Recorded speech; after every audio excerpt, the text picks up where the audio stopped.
अस्सलामुअलैकुम दोस्तों, जीअं त तव्हां ॾिसी रहिया आहियो सिंधी फोक म्यूज़िक चैनल। मोहतरम मुमताज़ लाशारी जो एल्बम नंबर 41 आहे कुर्ब। ही तमामु बहितरीनु एल्बम आहे ऐं हिन जो मशहूरु कलाम तव्हां ॿुधो ई हूंदो, तुंहिंजी कावड़ में आहे कुर्ब घणो, तुंहिंजो प्यारु अलाए छा हूंदो। सो हिन एल्बम में काफ़ी दोस्त ॻोल्हींदा हूंदा त हाणे हीउ जेको कलाम आहे तुंहिंजी कावड़ में आहे कुर्ब घणो, तुंहिंजो प्यारु अलाए छा हूंदो।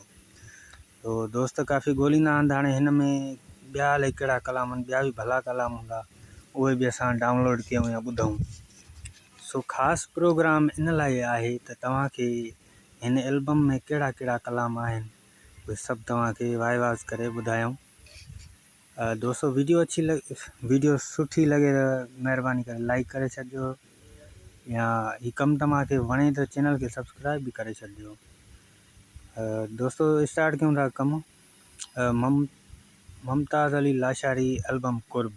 पहिरियों कलाम, तुंहिंजी कावड़ में आ कुर्ब घणो, तुंहिंजो प्यारु अलाए छा हूंदो, तुंहिंजो प्यारु अलाए छा हूंदो। उन खां पोइ कलाम अथसि, दिलबर जो आवणा है सड़कूं झुकावणा है।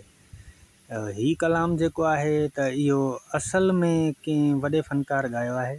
उहो वॾो फ़नकार कहिड़ो आहे? शमन अली मीराली। शमन अली मीराली ही कलाम ॻायो आहे ऐं शमन अली ॻायो आहे 1993 में। एल्बम नंबर अथसि धरती प्रोडक्शन जो एल्बम आहे, वॉल्यूम 40-35। ही कलाम तमामु बहितरीनु शमन अली ॻायो आहे, तमामु बहितरीनु। दिलबर जो आवणा है सड़कूं झुकावणा है, हिकु दिल जो आप आख्या वादा निभावणा है। ज़बरदस्त तरीक़े सां ॻायो अथईं। उन खां पोइ मुमताज़ लाशारी जो कलाम आहे, अची भली पोइ ईमान।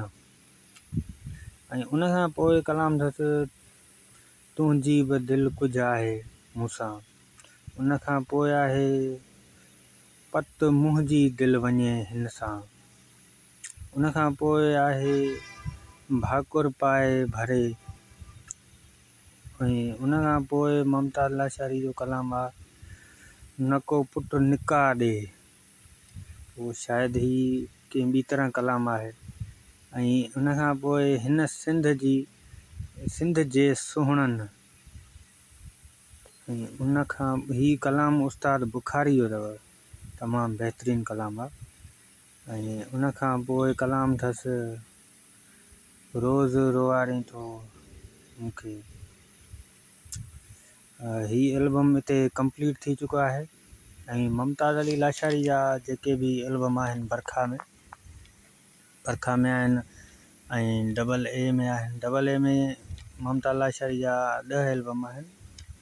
ऐं उन खां पोइ उन्हनि मोहम्मद क़ासिम माका कमु कयो आहे त 11 ऐं 12 उन मिक्स में ठाहिया आहिनि एल्बम।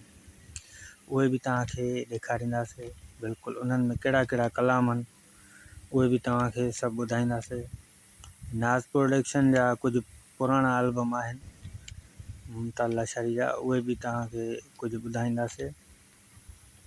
ऐं उन खां पोइ हिकु ॿ पारस में एल्बम आहे मुमताज़ लाशारी जो, उहो बि तव्हांखे वाइवाज़ ॿुधाईंदासीं। सो ख़ासि कमु इहो इन करे शुरू कयो आहे त काफ़ी दोस्त ॻोल्हींदा रहंदा आहिनि, यूट्यूब ते सर्च कंदा रहंदा आहिनि त यार ही कैसेट आहे, हिन में कलाम अलाए कहिड़ा कहिड़ा आहिनि। सो इन ॿुधाइण लाइ ई ऐं इहो कमु स्टार्ट कयो आहे त काफ़ी दोस्त जेके ॻोल्हींदा आहिनि उन्हनि खे माना तकलीफ़ न थिए ॻोल्हण में। हा, तकलीफ़ ईअं आहे त जॾहिं मुंहिंजे चैनल खां थी वेंदा त पोइ उन्हनि खे सर्चिंग में का बि ॾुखियाई न ईंदी।